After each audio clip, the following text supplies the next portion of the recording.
আমাদের যে চিন্তার পরিবর্তন হয়নি, আমাদের যে সিস্টেমের পরিবর্তন হয়নি, আমাদের এখানে শুধু মানুষ বদল হয়েছে। আগে এক দলের লোক ছিল, এখন আরেক দলের লোক এসেছে, এই শুধু মানুষটাই বদল হয়েছে।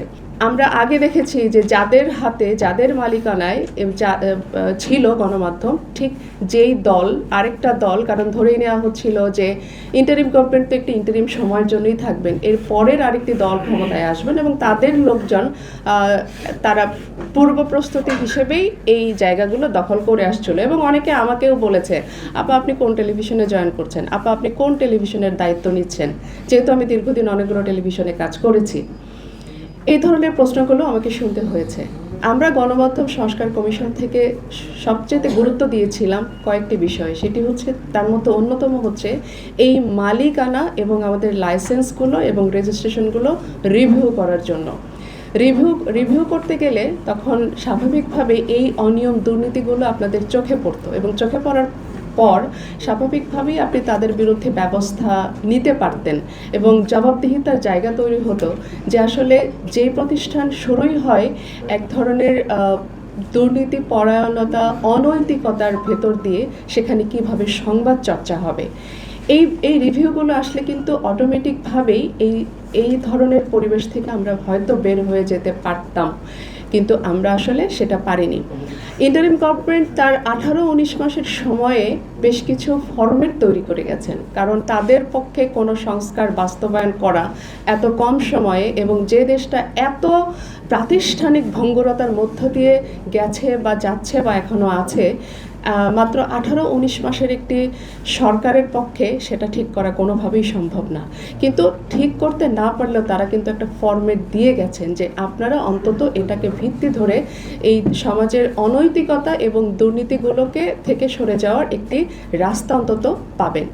সেই একই হিসেবে এই গণমাধ্যম সংস্কার কমিশন যে তৈরি করেছিলেন, আমাদের হাতে সময় ছিল 3 মাস।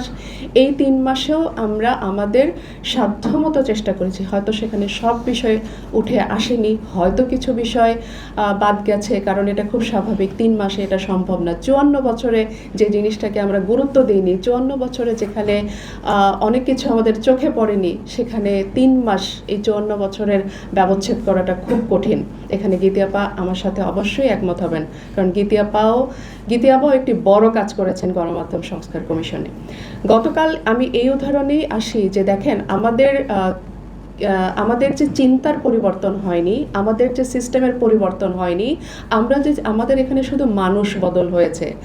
আগে এক দলের লোক ছিল, এখন আরেক দলের লোক এসেছে, এই শুধু মানুষটাই বদল হয়েছে।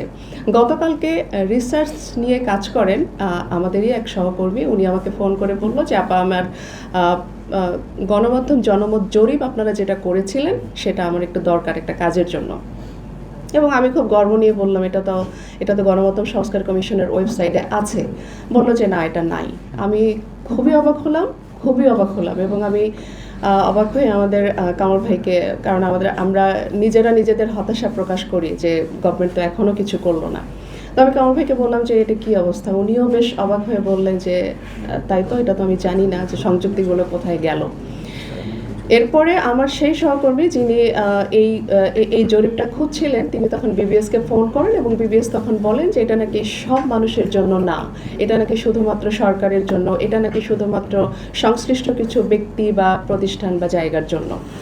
আমার মাথায় আসলো না যে যেটা আমরা 45,000 মানুষের কাছ থেকে যে জরিপটা আমরা সারা বাংলাদেশ থেকে নিয়েছি এবং গীতি আপা নিজে উপস্থিত থেকে সার্বিকভাবে পুরো বিষয়টা তদারকি করেছেন, এবং যেখানে আমরা মানে আমাদের যতটুকু স্বচ্ছতার প্রয়োজন ছিল সেটা নিয়ে আমরা এই জনমত জরিপটা করেছি। সেটা কিভাবে সাধারণ মানুষের জন্য হয় না, সেটা কিভাবে একটা ওয়েবসাইট থেকে অটোমেটিক হাওয়া হয়ে যায়, এটা আমার মাথায় আসে না।